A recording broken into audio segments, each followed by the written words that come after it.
So, and also, 4 years ago when I was here, I was asked why there were not bathrooms at the Villa Princesa Metrolink station. And I said, there's not. They said, no. I said, okay, I promise you that I will look into that. Well, I went back to the city. I said, the folks in Canyon Country want restrooms at Villa Princesa Metrolink station, and guess what?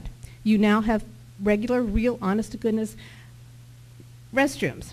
So I keep my promises. When I say I'm going to do something, I do it. And one thing I'd like you to know, that I'm a resident first, just like all of you. I started in Canyon Country and I moved to Newhall. I answer every single one of my emails personally. And if there's any kind of a problem, I will send it off to the city manager, and I will make sure that your concerns are addressed. And I believe that neighborhoods need to be protected. Individual neighborhoods need to be protected. Now, you know I worked really hard on your road. You know that. And I worked really hard for you when it was brought forth to us, and I fought for you. So I do care for your neighborhood. Yes? Marsha, we've spent 40 years knowing each other in different things. Elmsford Canyons, Kennedy University Supply for high school. It works, you know. I need this microphone. Thank you. I've supported a lot of things the city has done in the past. And like I said earlier, I'm not happy with the way things are going. Now, the math I gave you a few minutes ago, I got from a guy named Ken Pulskamp, who told me that there was 42,500 dwellings in the works for the city. And no, there's an average. There's an average of 3.9 or 3.09 persons per dwelling.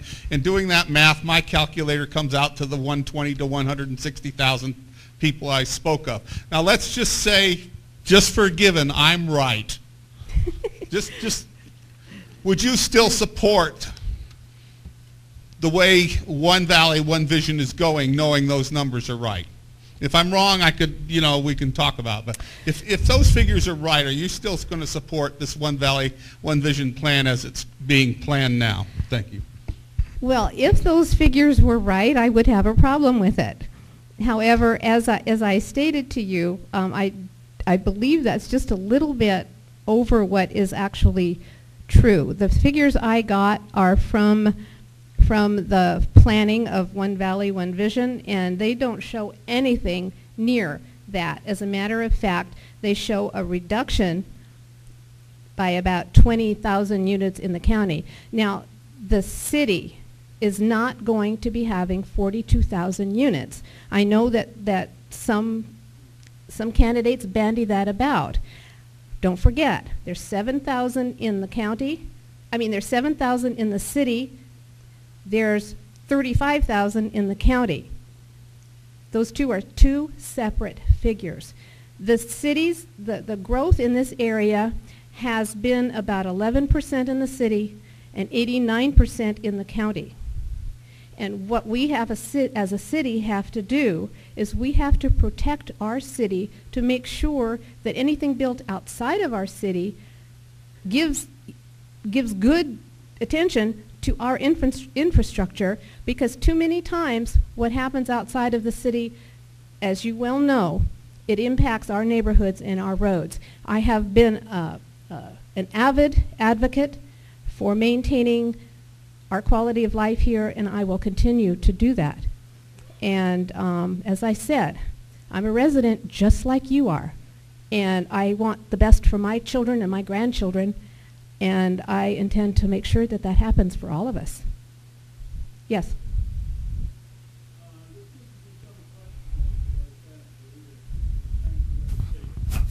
Could you address that? Is Santa Clarita a sanctuary city or not?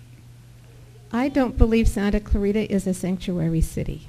Okay, are we saying that when a sheriff arrests a alleged illegal alien, that he will turn it over to the federal government, that information, ICE? I'm not sure. The city follows every single law that it can follow regarding whether it's illegal immigration or whether it's a criminal on the street. It makes no difference. The city follows the law. Yes, ma'am.